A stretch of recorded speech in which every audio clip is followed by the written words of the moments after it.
Okay, What up? I'm Comico, I'm Homeless Jabroni. and this is what do we call this? Podcast core.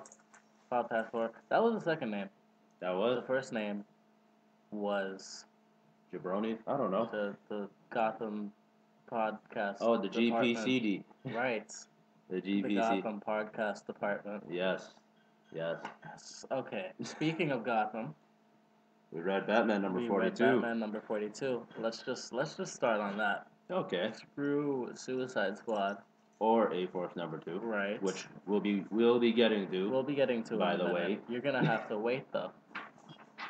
Okay, so Batman 42. If you hadn't heard, Jim Gordon is now Batman. Spoiler alert: If you haven't read the previous issue. he runs around in a bunny suit, A Robo Bunny suit. and it's amazing. It's like the best thing ever. It is. It's See, like see. At first, I like to make fun of it because in the Convergence prequels, it just kind of it looked ridiculous. right. But now that you're actually seeing it in action, you kind of forget that it's a bunny suit. Wow, your dog is punching the crap out of that door. Yeah.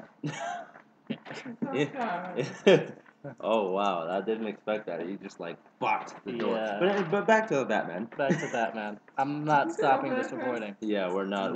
My family's in the recording now, We're drop kicking the crap out of this recording. right? But screw it though. All right, so Mr. Bloom, this new villain that Scott Snyder is building up. Apparently, like the last issue, there was this dude who Superpowers. They didn't have him I before. kind of forgot that the other guy had power. Cause cause the thing about the last issue was they had the guy with the electronic powers, but Right. I didn't question it. I didn't question. I don't it know either. why. I just like, oh, it's a guy with superpowers. Because it's the DC universe. No, because like the way the cop said it, he was like, wait, an electronic monster, and the cop was like, yeah, this happens all the time. Welcome to Gotham City. So I took it the same exact way. Yeah. And then in the 42nd issue, they're like, this is totally different and strange. Yeah, and I'm just like, huh? Yeah, they give a good reason for it though. I mean, like, so what's happening in Batman 42 is that they keep apprehending these criminals from across the These Gotham, meta-human criminals. these meta-human criminals from across Gotham City, and they're all major leaders of gangs that control different sectors of this piss poor town in Gotham City. Right. Now, what comes of this is every time they actually get sent into the department, they all die like really quickly. They just die sudden cancer. I don't even think they just get flooded with radiation so fast. They just die immediately. Because I believe Mr. Bloom plants a seed above their ankles. I believe that's how he does it. A seed above their ankles, which they pay for. Right. They pay for these seeds to get powers, and then when they get apprehended by the cops, they die immediately. Yep. Which is a great way for you not to find out who got to you. Right. Because even in comic books, dead people don't talk. Right. And the thing is, except for John Constantine. Well, yeah, there is that. But I'm wondering about Mr. Bloom. Can he be added to the great pantheon of Batman villains? I don't know. Because I don't know. Because there have been recent ones over the years, like Grant Morrison's Batman just before Scott Snyder's run. You know, you had Professor Pig and other dudes. You have Damian. He added legendary people in recent years, so I guess Scott Snyder can do it. I mean, honestly, Scott Snyder has done legendary things with Batman already. Right. With Death of the Family and the Court of the Owls crap in Zero Year.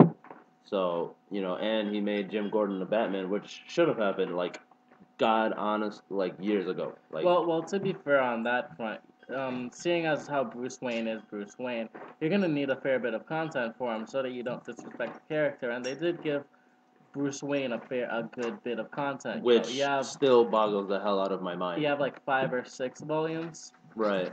Or like even 7. I don't know. I don't count these things. But you have a lot of volumes. Yeah. If you want your Batman, you'll get your Batman. You have your 0 Year too. Yeah. You'll get your Batman. Right. You'll get your Batman in places you don't even need Batman. Right. But the interesting thing about the new direction that DC is going in, and this kind of plays into what we're going to be talking about later, is the fact that they are not afraid to change the DC universe, and that this plays into what I was talking about before, in that the writers, especially DC themselves, people always say that DC keeps the same characters, they keep the same tone, and everything Well, happens that's all the because for a time. long time it was like that. Right, right. It was like that. But the thing that I find interesting is that people always used to say like, "Oh, this is why Marvel is better than DC Right. because DC doesn't change things and Marvel does and da da da da." Mm.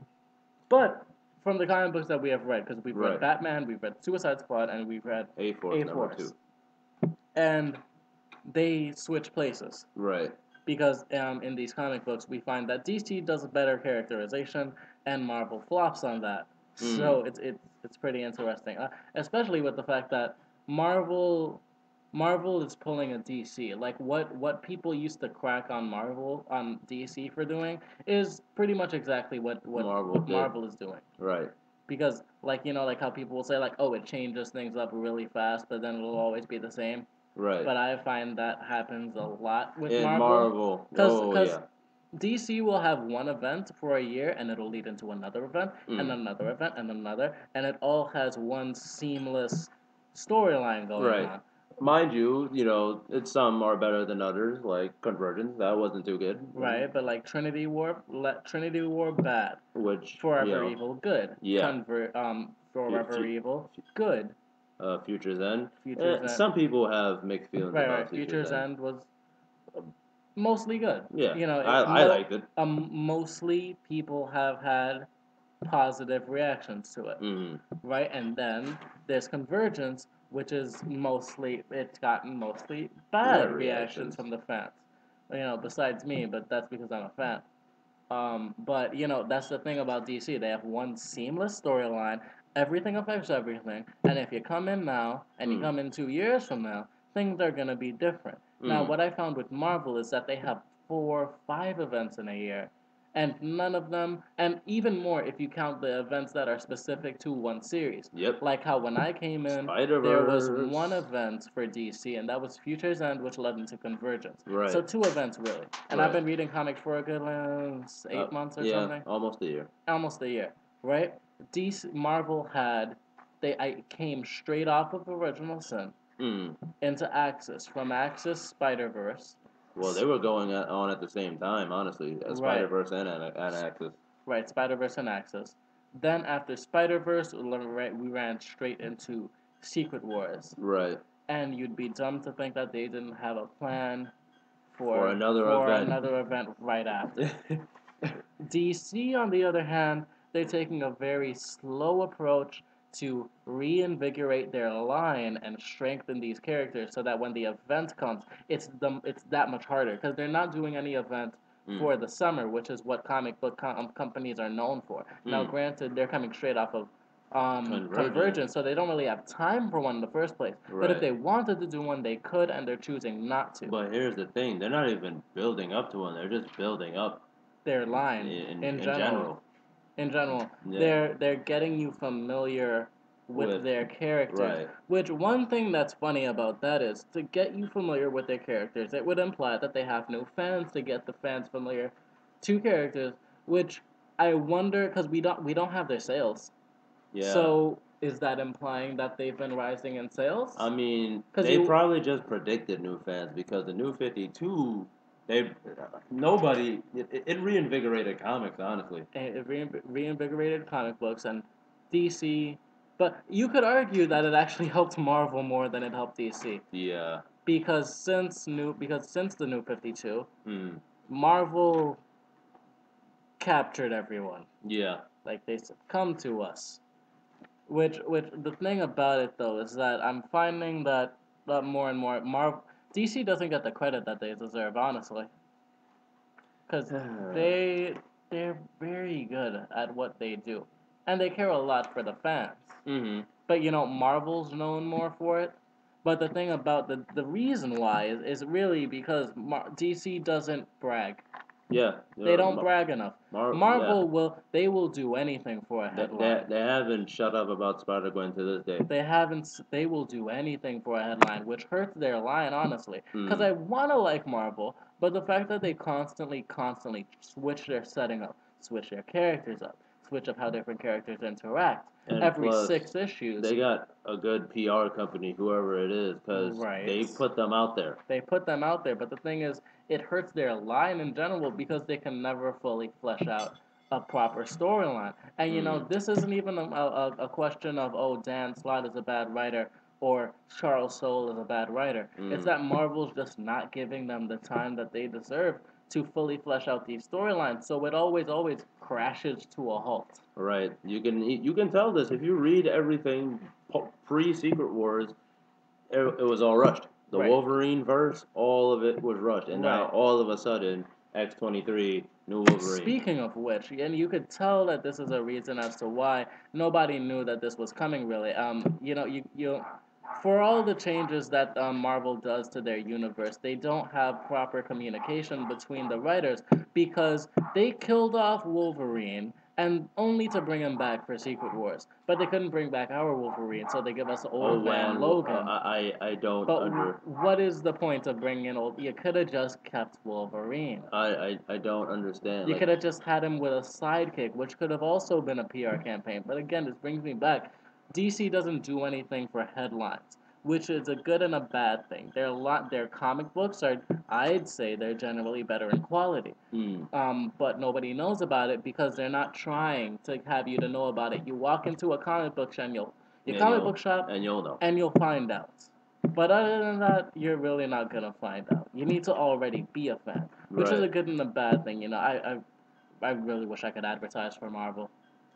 And this Mm. also heads into the whole thing with their parent companies Mm. because Disney is very supportive of Marvel. Oh hell yeah. Once they bought those guys, man, they did everything, and they don't push themselves onto Marvel either because I know that Disney asked for a comic book for Big Hero 6. Marvel said no, and No. they didn't push it. Yeah. They were just like, yeah, okay, Yeah. right. With Warner Brothers, they Oh do god. push themselves onto DC because I remember people always ask what happened to DC Nation and more importantly what happened To what more Young importantly Justice. but more evidently or people ask this more what happened to Young Justice and you could dig into it and there is no confirmed bias but I did heavy sleuthing among Wikipedia and we found out it was because Warner Brothers didn't think that it was gonna that It was that doing well with that children. right Which, right who gives a crap?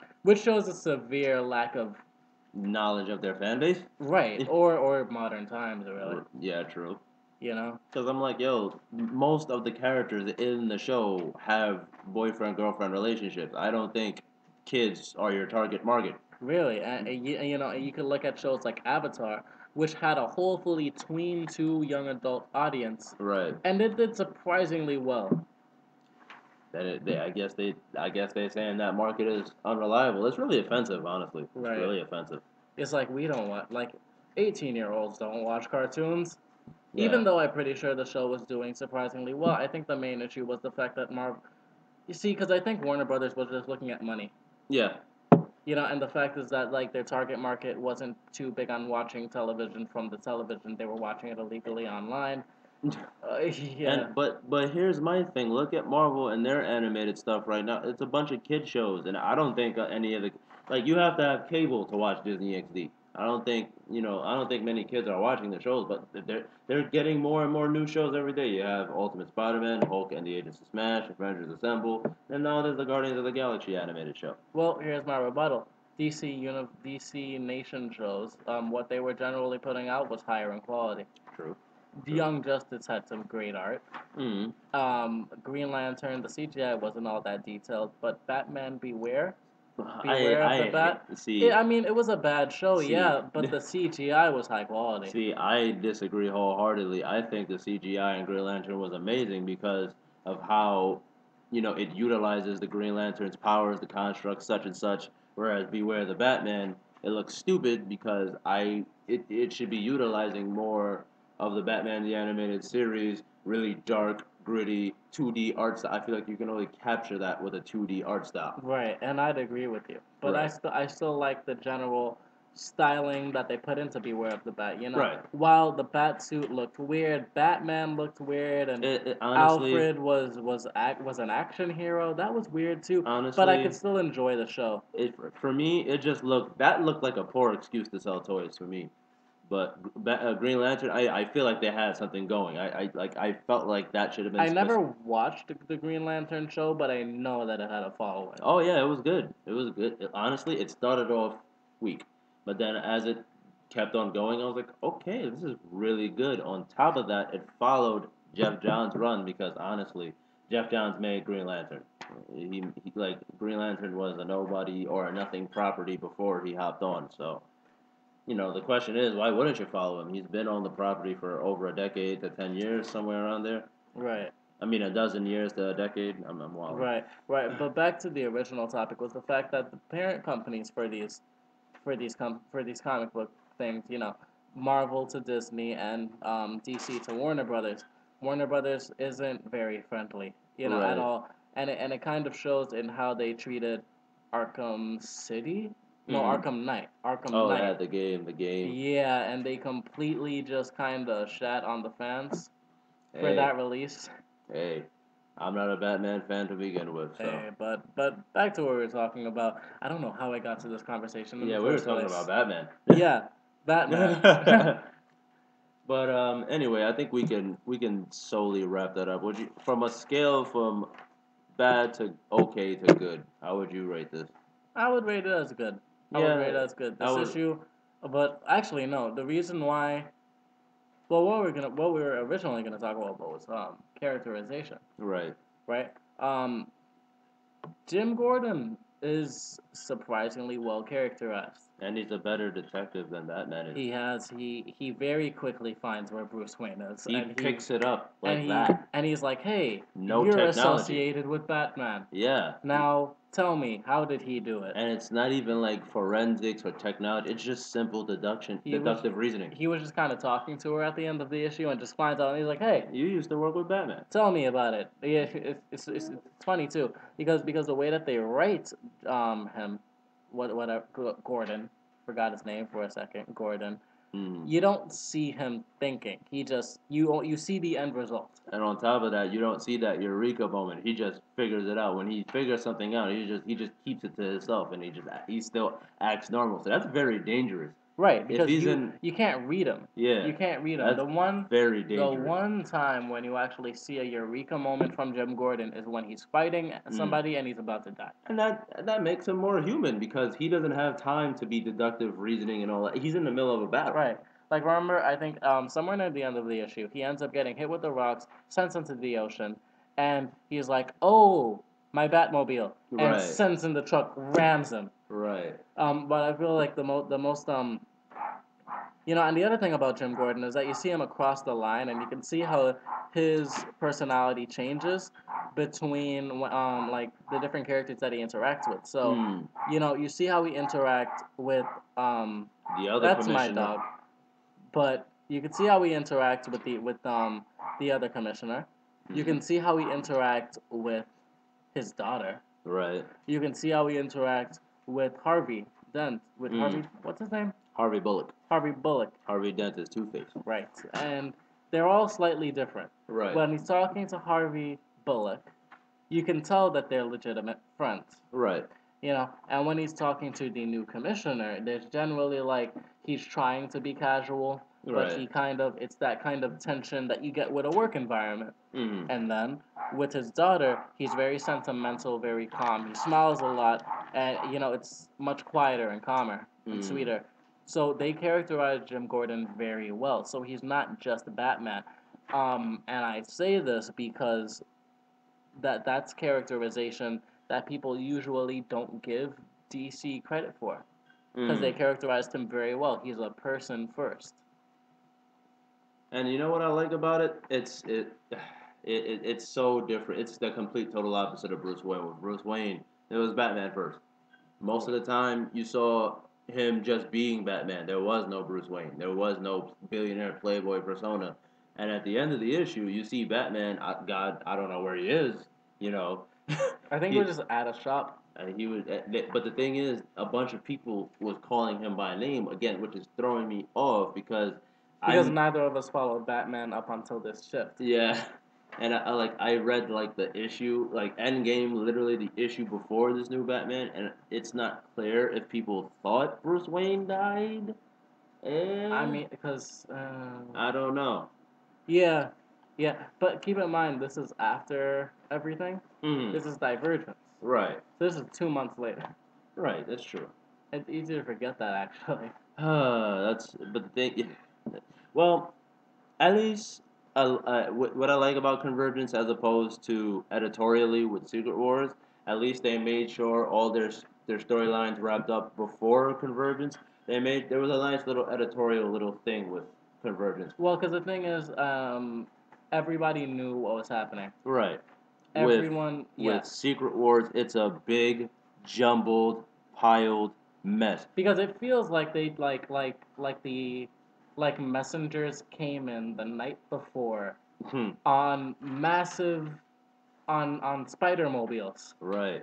and they break down the door and they say, "Hey, Secret Wars, better wrap it up next week," and they leave. Right. And the writer's just running around, but like, wait, how? And they said, "Don't worry about it, or you're fired." So and then he leaves. On to the next writer. Right. Reasons why I hate Inhumans. That. Yeah. Yeah. And it's really ridiculous because not saying Secret Wars is good because it's fantastic and I personally prefer it infinitely way more than Convergence. Right. But editorially, it's one big mess. You got the Yeah. last days coming out After. like this is like around the time the fourth issue of Secret Wars is coming out. You have the first last days I think it was coming. like about like 1 or 2 weeks before issue Yeah. 4. I'm like, what? It drives me And insane. you know what the other thing is?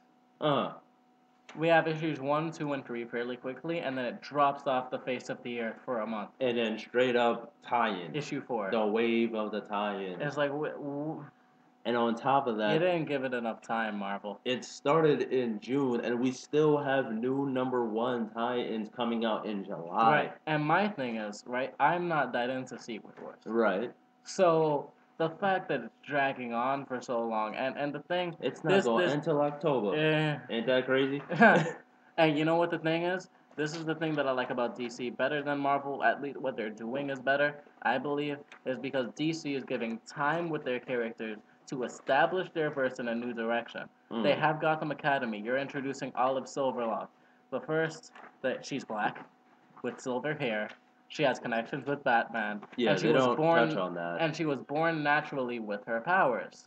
They don't accentuate that at all. Do you know how much Marvel would have thrown that in our faces? Yep. But DC keeps it on the low, and they're developing her character slowly. On top of that, you have a new direction with Batgirl. You have all these new comic books. You have Doctor Fate, Middle Eastern, new character on the block. I don't think they actually said that it takes place on our Earth, but I'm going to assume, Yeah, for it conversation's does. sake, that it takes place on our Yeah. Earth. You have a new Middle Eastern hero, and I think Black Canary is on a band. And DC keeps it on the low, and they let these characters develop in a way so that it's just they don't do it for headlines, Mm-hmm. so they can fully develop these characters, and they're not throwing them all at you in one big event and then in a 60 issue relaunch. Oh boy.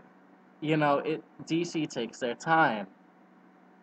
And it's just really, really, really a pain in the ass. Oh my Right. god. But in a way, the new direction in Batman kind of emphasizes that in a way that Batman kind of goes on the low, and you get Jim Gordon, and they're fully characterizing Jim Gordon, Right. and it kind of cements the fact that it's a new direction for DC. But anyway, We have other issues to get to. right, right, Suicide Squad. New Suicide Squad, #10. right.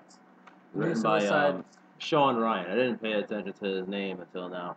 He's a He's- surprisingly good writer that I've never heard of. Yeah, he's very low key. He should be a lot more recognized. Probably because not a lot of people read New Suicide Squad. Because honestly, if I didn't pick it up for like that one day, I would have never. I would have I think always. I had no. You didn't even pick it up. I bought 2 by Yeah, accident, and yeah, and I yeah, gave one to you. yeah. And I was like, let me keep the variants, Right. and you have this. Honestly, if you had never done that, I would not be reading the New Suicide Squad. Yeah. I would not be reading that shit. and it's interesting. It's really interesting that way because They have I big characterization on Harley Quinn, on Reverse Flash, on all the characters. You get very good characterization that expands the DC universe while also expanding the character themselves, which is something that you would not expect from a team book. And I think a lot of people don't read Suicide Squad for the same reason. They just feel like it's a pass. Like you see it on the shelves all the time, but it's Because you think it's just a team book. right. It's just DC screwing around. But it's a way for them to expand their universe in a way that they never really do. I guess part of the problem was the fact that Suicide Squad is a team that's always changing because you have because they're villains and they're meant to be interchangeable. Some of them die on the mission. Some of them I think some of them actually do get pardons. So I don't know. I think that the team is meant to be like a team that's always changing up and stuff Which like kind that. of sucks because I could imagine this as a permanent team. Right. This is really cool. Right. It actually like it just when the team does change because it eventually will. It Right. has to Right. with the way that the thing is going. It's gonna be a little sad because I don't know. On I just like the fact that the writer can explore these avenues with these characters, on top of that, and once the character leaves, you won't get that chance anymore. I like the fact that they chose Black Manta, Captain Boomerang, and Deadshot to infiltrate this group, this sect of the League of Assassins, little thing, their new League of Assassins. What is it called? The League of Shadows? I forgot what it was I think it's called. just one singular word, but I am not looking that up. I think it's Yeah, just like the league or something. something like that. They want to reinvigorate. These guys. They're strayed from their purpose. These guys. It's some watered down, diluted League of Assassins. You guys are not doing what you're supposed to. We're gonna cut away and be. They're much more violent, much more "I'll kill you in broad daylight." Yeah, They're kind and of like ISIS to Al Qaeda. oh, Not to get political, but I didn't even think about that. You're right.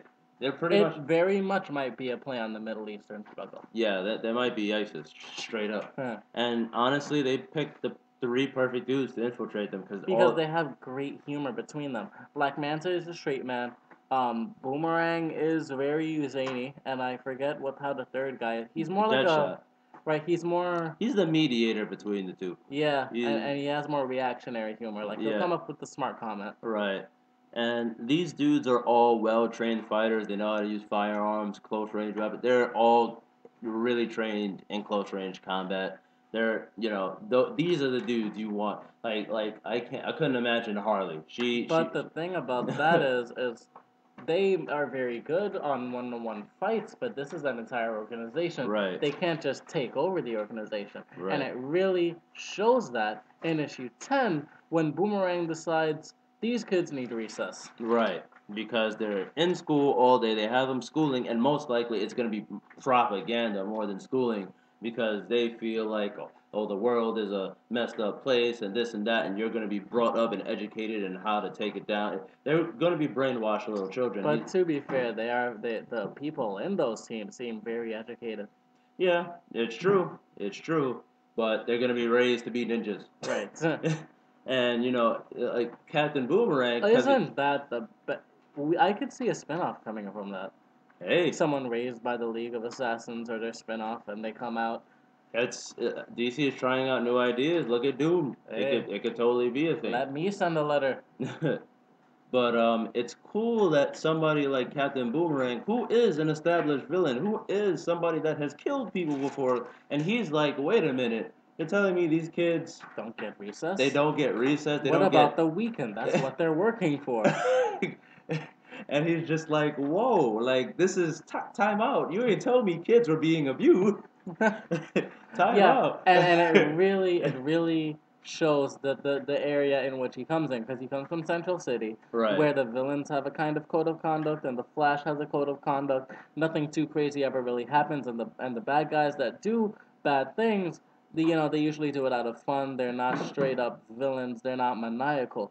And Black Manta is more of the political activist. He wants to see the world burn and his Right. world rise from the ashes. And And the thing about that is because this issue, the fact that they're on the same team, really capitalizes on their different ideologies. And because when they go back to their bunker, Captain Boomerang's like, yo, we gotta blow them the hell up and get the hell out of here. This mission is done. Screw the mission. That shot's just like, amen. We're done with this. yeah, and Black Manta's like, hold up.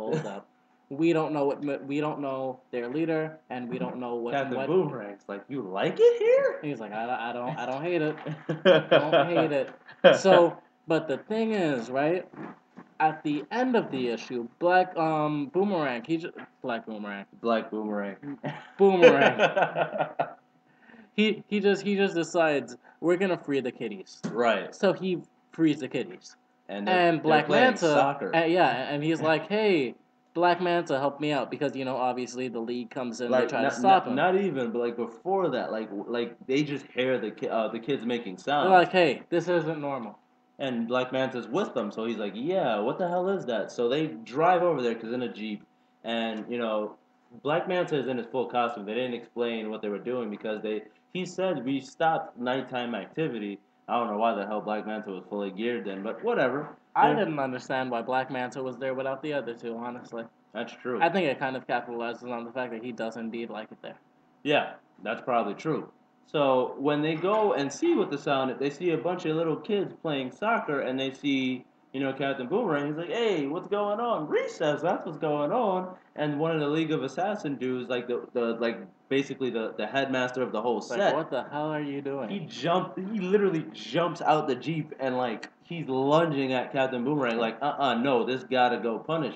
And Captain Boomerang, he's like throwing boomerangs at everybody, he's punching And the he's shit like, out of hey, people. friend, help me out. Black Manta comes in and he whoops that ass. Beats the crap out of him. He wails on him. And he's like, hey, what should we do with him? And he says, death. Right. But the thing that I like about this issue, and I think that I like about, because I've seen that before in many different avenues, many different TV shows, especially superhero shows, is the fake out where you're Black not Manta sure. just might do that shit. Right, that's what I'm saying, because we see it all the time when a character pretends to be evil. Right. And then, when they're about to slit their throat, they turn around and do the most epic shit. Right. But the fact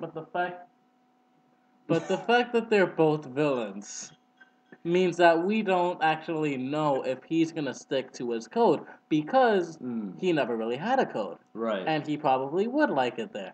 On top of that, Black Manta's the type to kill him just to like not give up the mission and then kill everybody after that anyway. Right, like I could imagine him killing Boomerang and then finishing the mission and then leaving. Yeah, he's just the type to do that. Just and the government organization, they wouldn't care. Yeah, because it's a Suicide Squad. Right, they are meant to die. In fact, in the issue 9, they sent them on that mission, right, hoping that they would all die because they want a literally new Suicide Squad. Right. What they do now, you know why the title is the title. Right, and it's really interesting. It's really friggin' interesting. Right. But now let's move on to Harley Quinn and Reverse Flash because I have a few choice words for that. This actually also capitalizes on the expansion of the characters through all new Suicide Squad. Right. Because Harley Quinn the idea of Harley Quinn is really played around with, and I caught this first in the actual Harley Quinn comic, was the fact that Harley Quinn has a personality onto her own. She has her own motives. She has her own sorrows and joys. But I wasn't expecting that from new Suicide Squad. Now, I never really got exposed to Reverse Flash. I just assumed he was chaotic evil, right? So then when I'm reading new Suicide Squad and Reverse Flash runs over to her, he's hearing explosions. He's like, WTF, Harley, what are you doing? And she's like, hey, blowing up Parasite and Parasites. And he's like, but I thought we had food for Parasite. And he's like, well, he did, like, the food was crap, says Parasite. So then, I forget how the conversation comes up. Yeah, but he's like, yo, why are you doing this? Why do you like hurting people? And Harley Quinn says, it's just what I do. It's who I am. And Reverse Flash kind of says, like, hey, what were you before? But no, because it's like, we all know you were someone else before. You weren't always like this. Right. And it's true, because she used to be a regular person, and then she got influenced by Joker and whatever, became Harley Quinn, things with Joker fell out, da-da-da-da. Right. But Yeah, So man. Harley Quinn, you see, I don't know. I just caught this myself, but I feel like she kind of sidestepped the question. Right. You know, she's like, "Well, I was bored. That's who I was before." And she's not off. She does kind of hit it on the mark. That's part of why she became what she was, is Yeah. because she didn't like the mundane life that she was leading. But at the same time, I feel like there's a hidden sorrow there that she Yeah. is aware of, that Yeah. she Yeah. She that she ignores. Yeah. Her Yeah. character is a lot deeper than we actually do see. And the thing is like, and the thing is with Reverse Flash, he's like, yeah, I know I'm a terrible person, but I'm trying not to be a terrible person. Right. Like I could imagine that Reverse Flash might be the type to leave the Suicide Squad and work at a deli. Yeah. Yeah. Like, yo. Whereas he's on this team where these people are legitimately evil. Right. And one last thing before we give it what our rating is that Vic Sage is in this book, and for those of you who know who Vic Sage is, you already know that's questioned in pre-existing continuities. But my thing is the whole Trinity of Sin angle. I'm not sure if DC's working that anymore. I'm not sure if that concept is kicked out the window. Not sure. See, I didn't read the Trinity of Sin book. I read the first issue. He could have very well like that. I don't know. I don't know, We'd man. have to read it. I don't know, man. On top of that, DC's been like they were really pushing that from since the start of the New 52. Was leading up to Trinity War, and then Trinity War led up to Forever Evil. But now the DC universe seems much different than back then. Well, because what they're doing is before they were trying to push all these different ideas, Right. but now I feel like they know what works. Yeah. So then those ideas kind of have to go over to the wayside. Honestly, I wish they would have wrapped it up. I mean, they did. They had a series. They had So a series, really, but like before you say they didn't wrap it up, maybe read the series true, because they true. could have very well wrapped it up. But I don't know. I'm hoping that Vic Sage does some question stuff in this series because Amanda Waller doesn't trust him and she sees him quote unquote asking questions, doing what he does. Because if you didn't know, in the Suicide Squad, he's the new big man in the Yeah, I crowd. think he's the director of the program or something. He's the one that wants to change the Suicide Squad Right. up. But the black girl was the one. I forget Amanda her name. Waller. Amanda Waller was the one that screwed things up to cause him to come in and change things. Right. So she's very skeptical on him, probably Right. on more of a corporate level. Right, and again, that's Amanda Waller. Oh, you gotta stop being stupid and trusting everybody, as she tells one of the employees. Right. You know, like, again, that's Right. Amanda Waller. But back on Reverse Flash, I just feel like it was interesting to see a villain that wasn't really a villain interact with villains who just straight up accepted that as a part of themselves. Oh, Parasite knows he's a terrible person. Right. He's all for it. And so does Harley Quinn, but Yep. Reverse Flash doesn't really fit that mark. He's more morally ambiguous. Right. Right? So, there was a legitimate sense of hurt when he's seeing all these people who are really screwed up in the head. But moving forward, just it's I would give it's this very book nice. a great rating. Past good. It's great. It's great, yeah. Read Suicide Squad. It has a legitimate twist ending. Like, when was the last time you seen a twist ending? And when was the last time you legitimately didn't know where it was gonna end? Yeah. Boomerang might die. Yeah. That's Black Manta might be a League assassin. Yeah. That's interesting. And DC likes changing things because if you could stop Batman from being Batman, you can definitely kill off Boomerang. Anything could happen. Okay, what was our last one? Moving on to A-Force number 2. So if you're slow on the A-Force, it's an all-female team in one of the spots on Battle World called Arcadia. Yes. And for the most part, led by She-Hulk. She's the Baroness. She's the Baroness. She's also the leader of the team. Right. Think of her as Captain America. Captain America or Iron Man. Right. She is that person on the team. Well, actually, now that I'm thinking about it, she's the person behind the big computer, but she's also the person that'll throw the giant monster into the sea. Yep. Yeah, she's both. She's smart and she's strong. But I have gripes with this issue. Right. They I don't know. The thing is, the first issue and the second issue seem to be going in different places. Medusa was not really important in the first issue. In the second issue, she's very hostile, very just important, and you don't really get a feel for a character. So then, when she does the things that she does, you can't really. I would argue that this series focuses on multiple female characters, a lot of which whom weren't touched on in the first issue, Such as Dazzler. such as Dazzler, who was a nice addition to this issue. She was very refreshing. Right. She had choice words to say Right. to the So monster, and she was legitimately funny. yeah. So it could be, I don't know. It just could be that feel that you haven't read it because again, Medusa didn't really say much of anything in the first Right. issue. In the first, we really didn't get a feel for her as a character, and now we see that she is unlikable as fuck. Yeah, she could be a legitimate terrible person. Right. But my main gripe really is that I wouldn't hate her as much if when spoiler alert, she throws universe person under the bus. We don't actually have a name Yeah. for her in the comic yet. They don't give a name for her.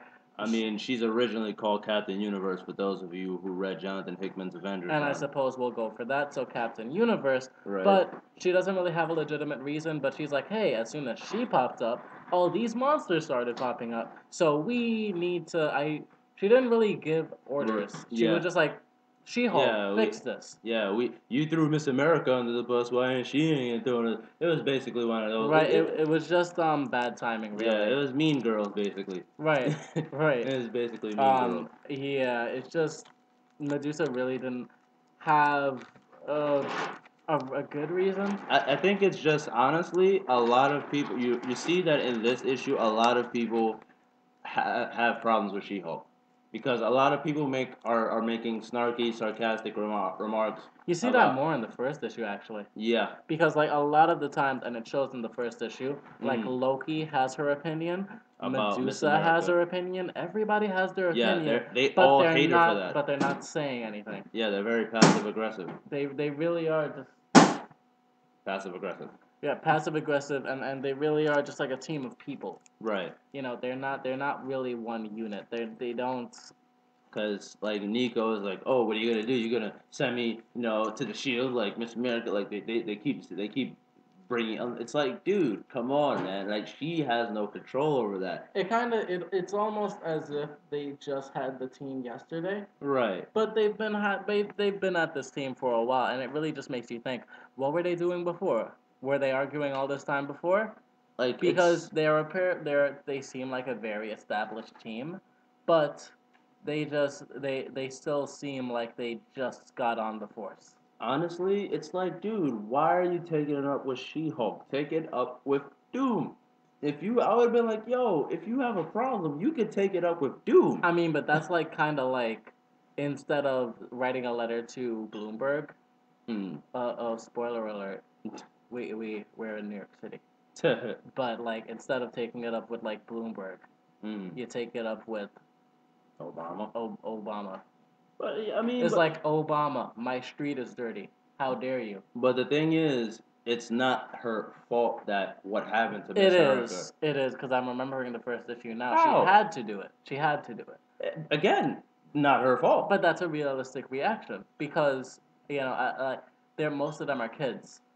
But the thing is, again, She-Hulk doesn't even really defend herself. She just kind of takes the verbal tongue lashing. Well, to be fair, they don't really press her for it.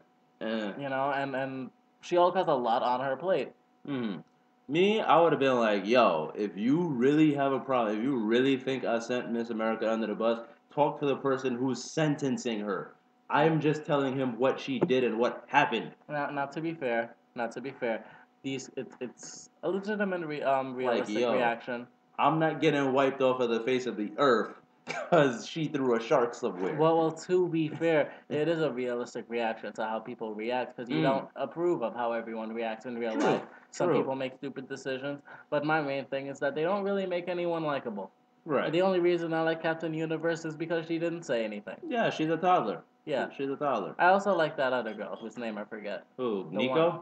Nico, yes. Yeah. She is also and Miss America. She's also a likable character. But the thing Too that I don't bad like she's about gone. but the thing that I don't like about A-Force really is that as we said, they have a big team, but and this is a mini. They're it's a mini, and they're stretching it Yeah. You don't really have time to explore all these characters. Right. So a lot of the times you just end up hating these characters for Mm. things that they do, and it's because you don't really understand them because the comic doesn't have time to have you understand them. Right. It's sad in a way, but hopefully when the A Force continues on into its own series, we can get some cool stuff. Hopefully. But we have to wait all the way until October because Marvel is Marvel. Right. Ah, Jesus Christ. But good segue because now we can talk about expectations for the future. Right. Me Marvel, you DC. What do you expect in the future from That DC? banging is fucking up the recording. It is. But Ah, go I figure. don't see. My thing is, I've said this before. I like where DC is going better than Marvel because they're taking a much smoother approach with the growth of their universe. And people always like to say that they don't really build their universe too well, and that they like destroying things with their universe with their reboots. But with New 52, they're growing it like a little baby. Yeah, we've been 3 years in strong. 4 years or 5 years or whatever. No, Five, not four 4 years years. yet. Not 4 years yet. Wait till September. Soon. September. Right? But they're growing it like a little baby. But with Marvel, they like destroying and reworking and destroying and reworking. And leaving plot lines everywhere. If they don't get massive results 1 minute, they take it. They just get rid of it. Honestly, if Marvel like had a house, it would be a bunch of clothes and crap left around everywhere. You would see like an old Nintendo from like the 80s. Like, whoa, what's this doing here? I left it. And it's like, hey, let's make the wall black, and it's only a dark gray before they tear it down. Right. You know, it's they never fully go through with their ideas because again they're working for headlines. Right. So they never have a chance to actually fully flesh out their verse because they have ADD. Pretty much. They don't know what they want to do with the like. Now, here's my thing. They don't know what the hell they want to do with the Inhumans, and it's really pissing me off. Right. Because at one moment they look like they're pushing them. On the other side, they're very wishy-washy. To be fair, the Inhumans would have been better, but again, they like to throw things away for the next big headline. And when Secret Wars was coming around, they had to finish that series very quickly. You should probably let the dog in. Yeah. Yeah. You want me to open the door? I'll do it. Okay. You keep talking. Okay.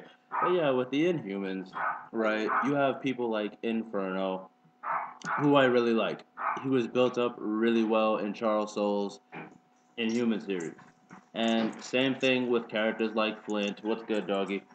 And you got Flint, you got ISO. These characters were all built up really well, and it seemed to go nowhere because on Uncanny Inhumans, you got again a Black Bolt wasn't supposed to be a thing.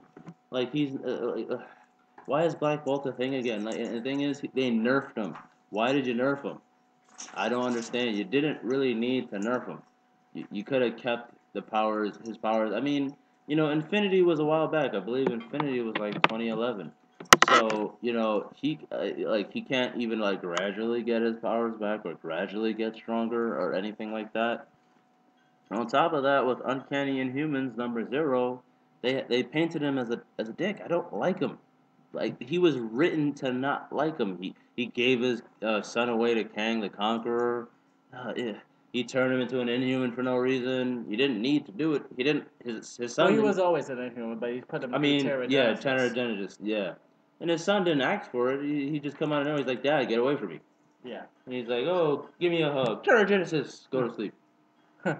See, the thing about the Inhumans and the thing about Marvel in general is that they always have these ideas, but they're expecting immediate returns. And it's not like that. It's Right. not like that. On top of that, I don't see And it's hurting their verse. What place? I don't see a place for the Inhumans in the Marvel U. You have mutants.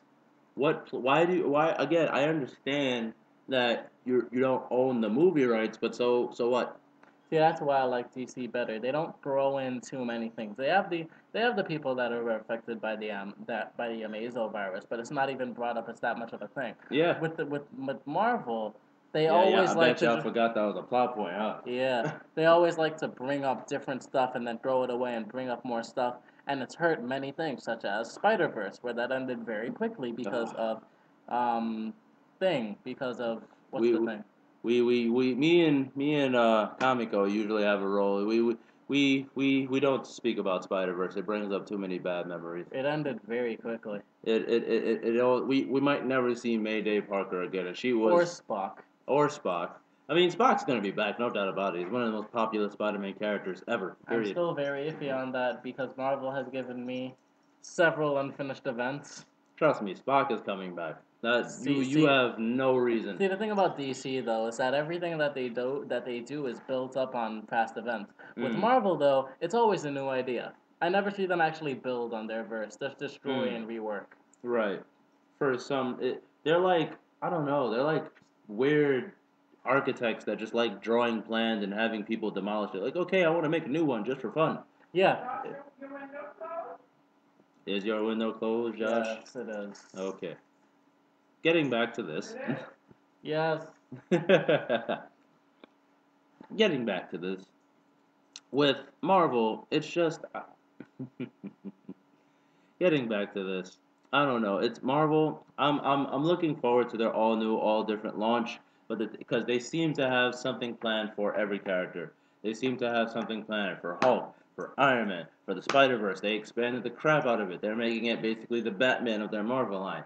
They have a whole bunch of team books for characters that you haven't seen in a while, like Hulkling and the Young Avengers character.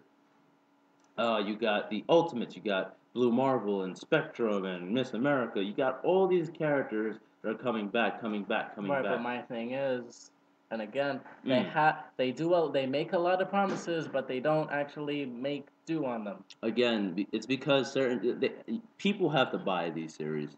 Like because I feel like the writers have an idea, Mm. but the Marvel as a larger company Right. always cuts in. Right. Like they And have, and again, I've said this before. They have like 3 or 4 events planned after this. Do you really oh, think they're gonna be able to do any oh, meaningful events when Marvel's controlling everything so tightly? yo, wait till Secret Wars ends. They're Watch. gonna have an event right I after. give it till With November. with DC, the reason why their individual series are so good is because they have maybe 1, 2 events a year. So it doesn't affect the entire line usually, and when they do, every writer knows about it very soon, and they can wrap up whatever they're doing. Granted, that trope ended kind of abruptly, but it still but the entire 6 issues had a very rushed feel to it. Yeah. So he knew what was happening. With Marvel though, I feel like like the last 2 issues end up being rushed, and it's just like they come inside, bust the door down, Of a Inhuman. just with like every comic. Mm-hmm. Like they just come in and like they come in, bust the writer's door down.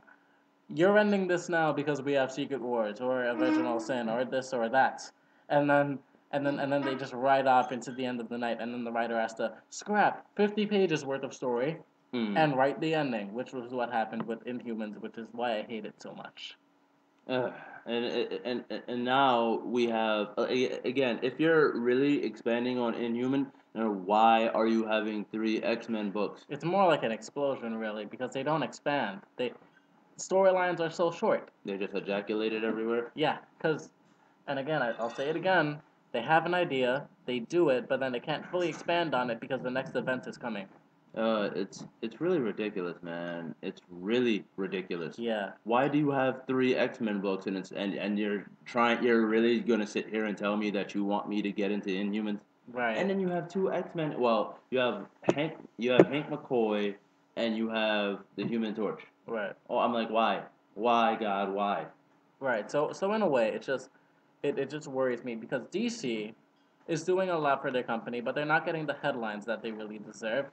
But their storylines are a lot safer, and I like the direction that their company is going in. With Marvel, though, while they Yeah. have great ideas, they can never really capitalize on the individual series because the company at large is very tight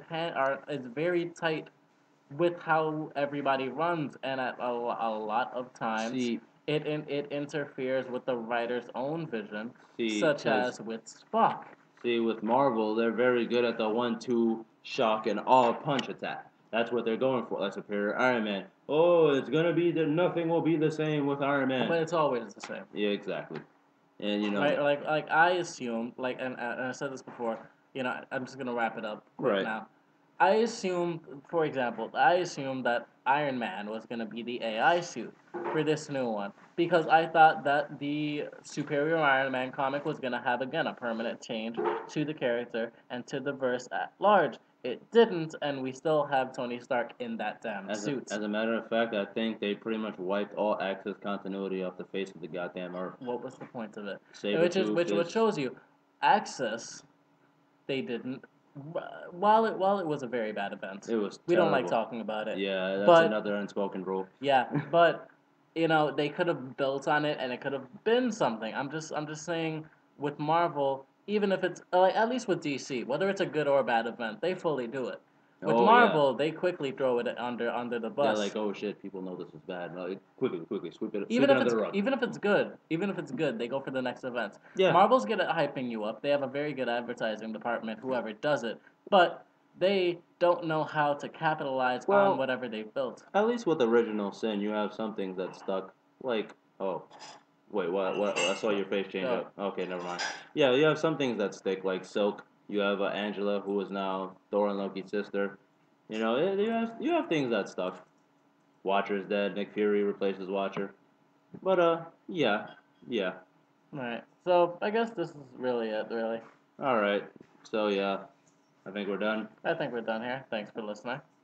You guys suck. Huh.